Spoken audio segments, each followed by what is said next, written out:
अब मैं पाकिस्तान के उस लीडर को खिताब के लिए बुला रहा हूं जो इंसानियत की खिदमत के जज्बे से सरशार अपनी कौम के लिए हमेशा काम करते हैं। आप सबके पुरजोर इस्तकबाल में इमरान खान साहब।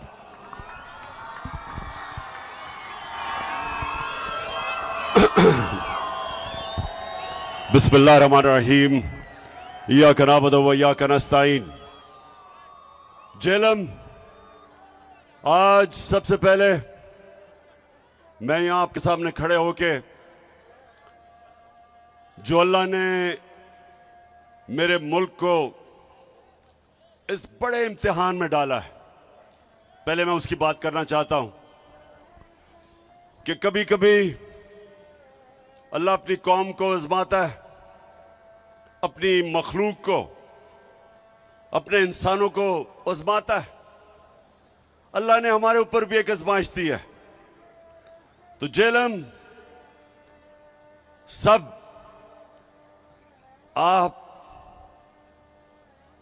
अल्लाह के सामने खड़े होके हम सब एक वादा करें कि अल्लाह हम इस इम्तिहान में फेल नहीं होंगे।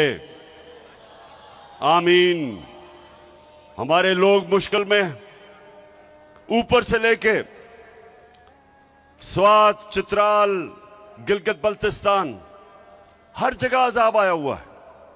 कल मैं डीआई खान गया, हजारों एकड़ जमीन पानी के नीचे, और उस जिधर मैं नहीं जा सका, तौनसा, राजनपुर और डीजी खान, मौसम की वजह से उधर भी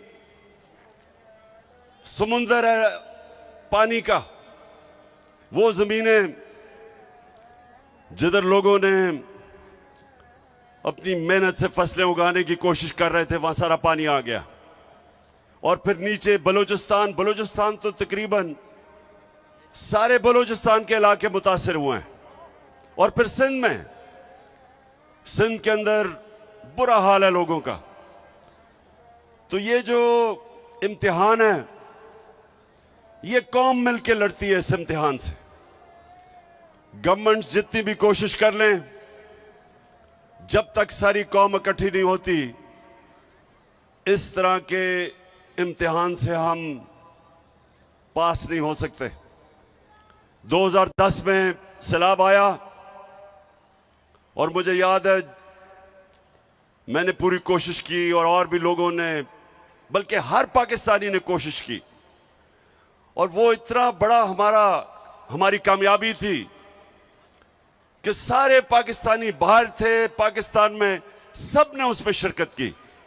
और जो इतना बड़ा एक इम्तिहान आया हुआ था, उससे मुझे बड़ा फख्र है कि पाकिस्तानियों ने बड़ी जबरदस्त किस्म से हमने वो पास किया। अब सारी कौम को आज मैं कहना चाहता हूं कि हमने मिलके इसका मुकाबला करना है। मैंने सबसे पहले एक रजाकार फोर्स यानी टाइगर फोर्स नौजवानों की मैंने वेबसाइट पे ये रजाकारों को, टाइगर फोर्स को इकट्ठा करना शुरू किया। इसकी मेंबरशिप लोग कर रहे हैं। पहले से ही हमारे पास एक टाइगर फोर्स के रजाकार थे। तो पहले तो हम एक बड़ी फोर्स जमा कर रहे हैं जो हुकूमतों की मदद करेगी, उन इलाकों में जाएगी, और बड़े बड़े इलाके हैं जो पानी के नीचे हैं, तो हुकूमतों की मदद करेगी ताकि हम उन मुतासरीन की मदद करें। दूसरा, मैं कल शाम को, कल नहीं, पीर की शाम को, परसों शाम को मैं एक टेलीथॉन करूंगा, पैसा इकट्ठा करूंगा इंशाल्लाह। सारे जो पाकिस्तानी इधर भी रहते हैं और जो बैरून मुल्क पाकिस्तानी हैं, और वो पैसा इकट्ठा करके हम हुकूमतों के, पंजाब और पख्तूनख्वा की हुकूमतों का फंड,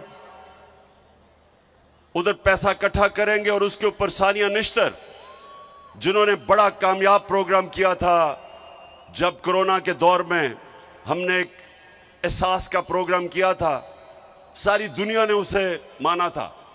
इंटरनेशनली रिकग्नाइज किया था एहसास प्रोग्राम, उसी सानिया नश्तर को हम इस फंड के ऊपर बैठाएंगे, कमेटी नीचे होगी और जिधर जिधर भी पाकिस्तान में कोशिश करेंगे कि जिधर जिधर लोगों को ज़रूरत है उधर हम उसके मुताबिक कि जिधर मुस्तहिक लोग हैं उसके मुताबिक हम ये फंड देंगे।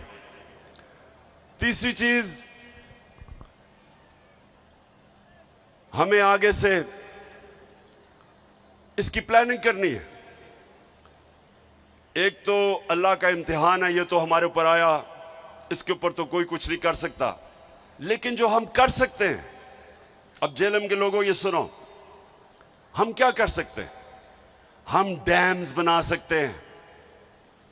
और मुझे ये फख्र है कि हमने अपने 3.5 साल में 10 डैम शुरू किए पाकिस्तान में।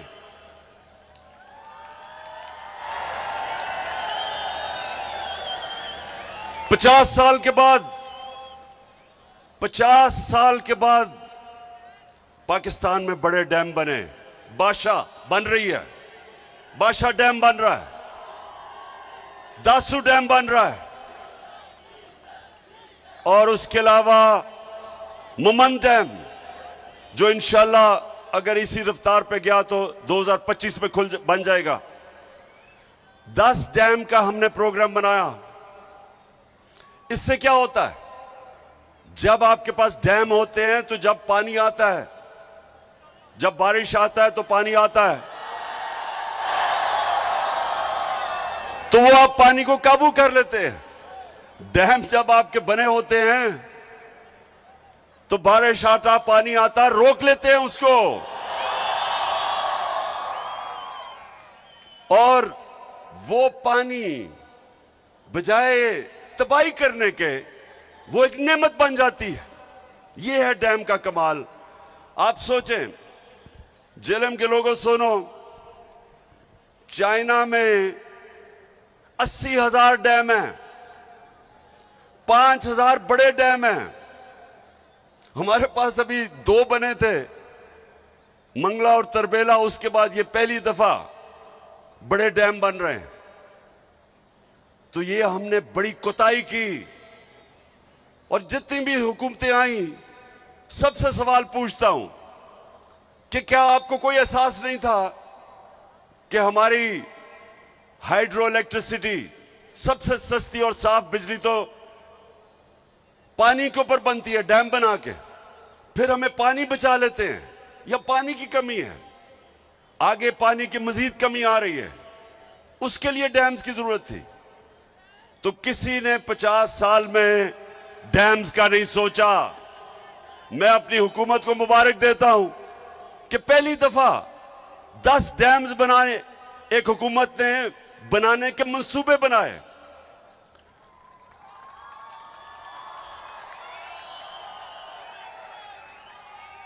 और जेलम, अब आप सुने दूसरी चीज, जब एक हुकूमत आगे आने वाले नस्लों का सोचती है, तो नौशहरा में क्या हुआ? नौशहरा में हमारे पिछले चंद सालों में, जब से हमारी हुकूमत है, बंद बनाए गए। 2010 में जब सैलाब आया था, नौशहरा डूब गया था। इस बारी बंद बना के नौशहरा को बचाया गया, और अल्लाह करे कि और पानी ना आए। अभी पानी आ रहा है, हम ये उम्मीद रखते हैं कि वो बंद बचा लेगा। इस तरह की इस वक्त तौंशा शहर, उधर उस शहर आज डूब जाना था, जो ऊपर से कोए सुलेमान से ये जो चश्मे आए और ये नाले आ रहे थे, अगर वो पंजाब की हुकूमत, उस्मान बुज़दार की हुकूमत अगर वहां अरबों रुपए का बंद ना बनाती, आज तौंसा डूब गया था। और फिर आज लाहौर के अंदर जब पानी आता था, बारिश आता था, तो लाहौर भी मुश्किल में पड़ जाता था। जिस तरह सिंध और कराची खास तौर पे, या जब बारिश आती है तो डूब जाता है, और या फिर पानी नहीं मिलता। कराची के अंदर टैंकर माफिया है, सबसे ज्यादा पैसा टैंकर माफिया बनाता है, क्योंकि पानी नहीं है। लाहौर के अंदर अंडरग्राउंड उन्होंने टैंक्स बनाए, और अब जब बारिशें हुई हैं कोई लाहौर के अंदर पानी नहीं खड़ा हुआ। ये पहली दफा आगे की प्लानिंग कर रहे हैं। 30 साल इन दोनों हुकूमतों ने पावर में बैठे रहे, कितनी इन्होंने प्लानिंग की। अब डीजी खान एक बड़ा, ये पहाड़ से जो पानी उसको रोकने के लिए एक सुरूर डैम बन रही है, जिसकी फीजिबिलिटी वो ये सारे नालों का पानी रोक लेगी, और वहां वैसे खुशहाली होती है, तो वो पानी नेमत भी बन जाएगा और बचा लेगा जो जिस तरह की तबाही आज मची है। पख्तूनख्वा के अंदर फीजिबिलिटी बन गई है टांग जाम डैम की, अगर वो बनी हुई होती तो वो इंशाल्लाह आगे रोक लेती जो तबाही मची है इस वक्त डीआई खान में, अगर वो डैम बनी होती। तो कहने का मकसद ये है कि इसका अभी से हम आगे के प्लानिंग कर रहे हैं कि इस पानी को एक नेमत बनाए बजाय ये तबाही बने। तीसरी चीज, जेलम एक बड़ी अखबारों के अंदर कैंपेन चल रही है, फ्रेंडली मीडिया, लिफाफे वाले सहाफी,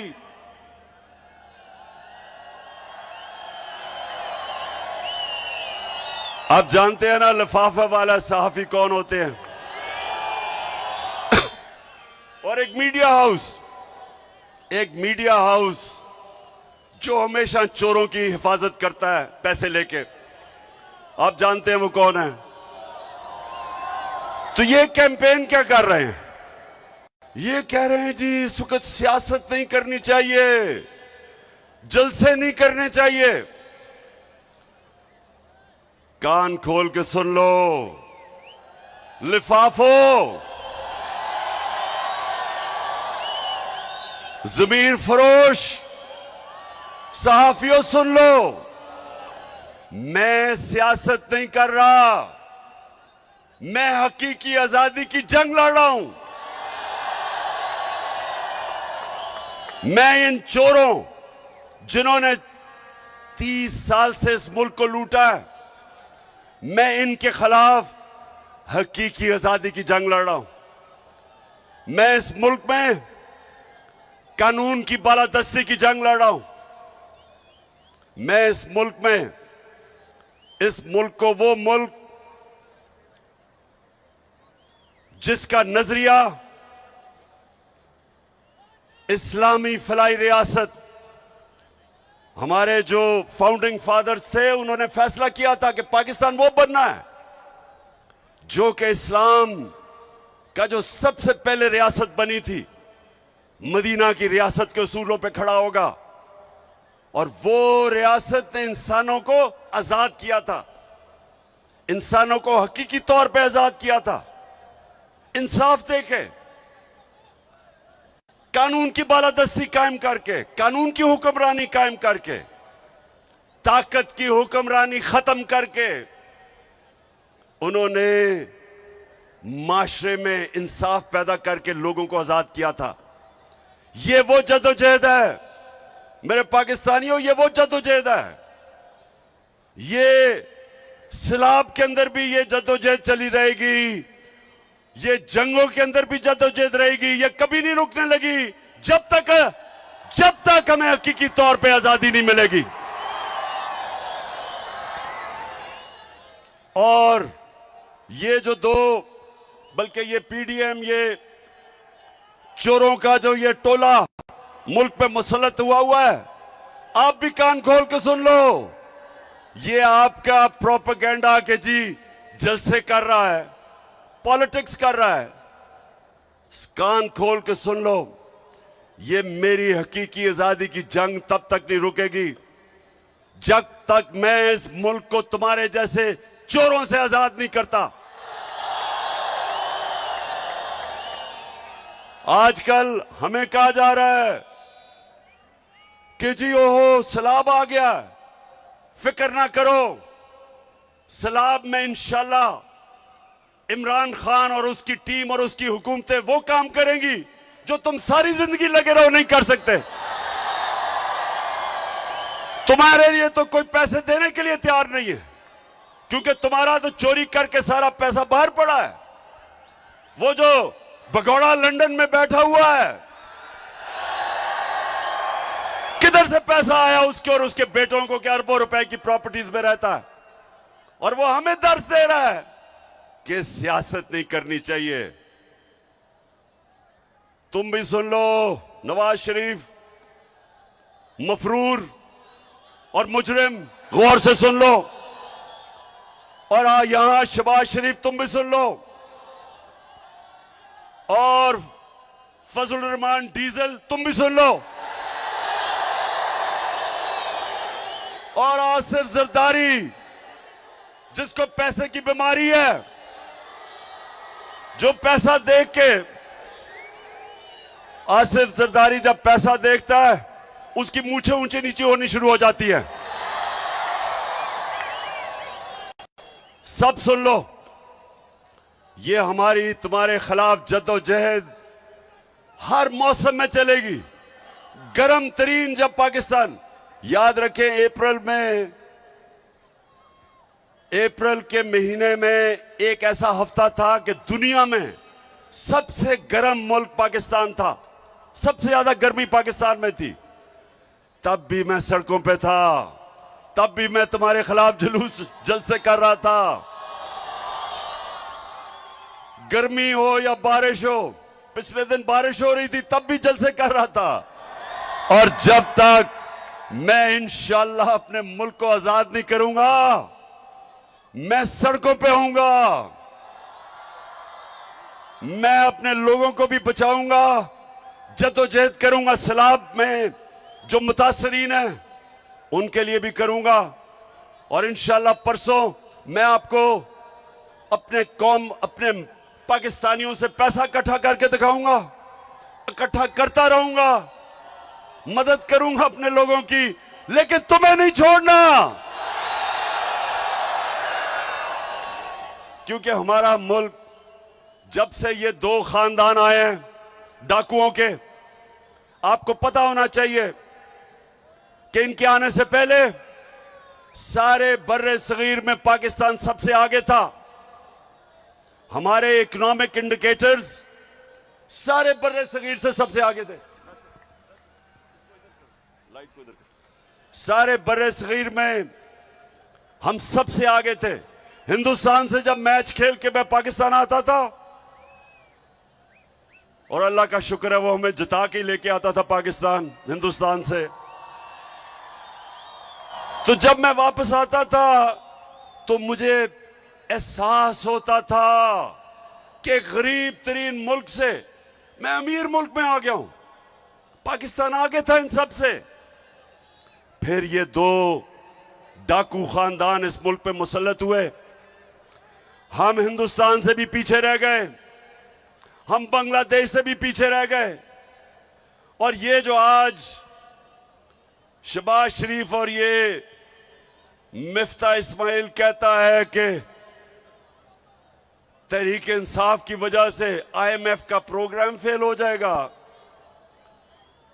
शहबाज शरीफ सुन लो गौर से, पहले तो तुम और तुम्हारे इत्तेहादी और खानदानों ने इस मुल्क को मकरूज किया, कर्जे आपने चढ़ाए, आपकी वजह से हर इंसान पे कर्जे बढ़ते गए। हमारी जब बारी आई तो मुल्क का तो दिवालिया निकला हुआ था 2018 में।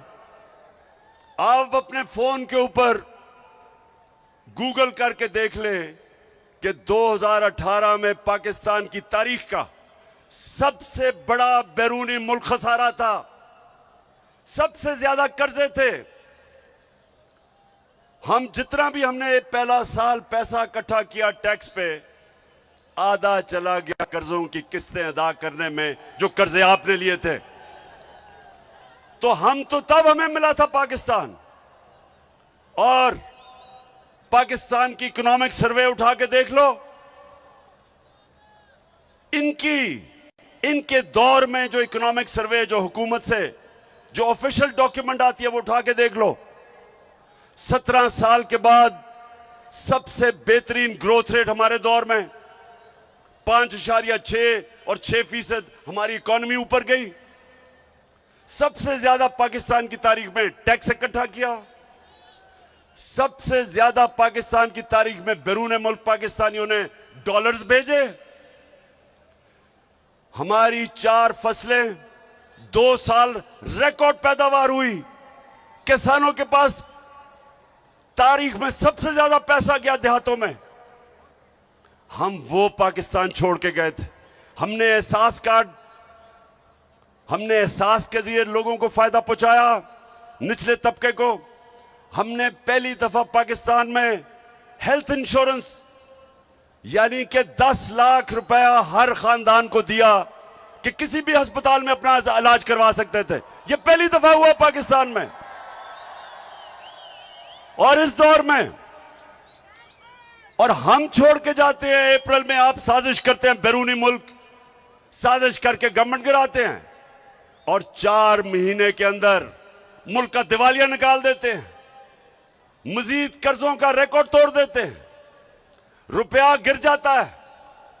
रुपया एक दफा तकरीबन 250 रुपया डॉलर पे पहुंच गया। आज भी सबसे ज्यादा इस वक्त डॉलर महंगा है। इसका मतलब महंगाई सबसे ज्यादा महंगी है। एक चीज जेलम सुन लो, इसको कहते हैं कंज्यूमर प्राइस इंडेक्स। ये होता है जो आम लोगों के खाने पीने की चीज, बिजली और गैस। ये हम जब छोड़ के गए थे 16% थी, यानी 16% महंगाई थी। आज 45% है। आज दुगनी से भी ज्यादा महंगाई है। तो इन्होंने तो सारा शोर ही मचाया था कि हमारी हुकूमत नाअहल है क्योंकि हम महंगाई नहीं रोक सकते। महंगाई के रिकॉर्ड टूट गए, माइशत नीचे आ गई, कर्जे और ले लिए। और आज मिफ्ता इस्माइल कहता है कि जनाब तहरीक इंसाफ IMF का प्रोग्राम फेल करना चाहती है।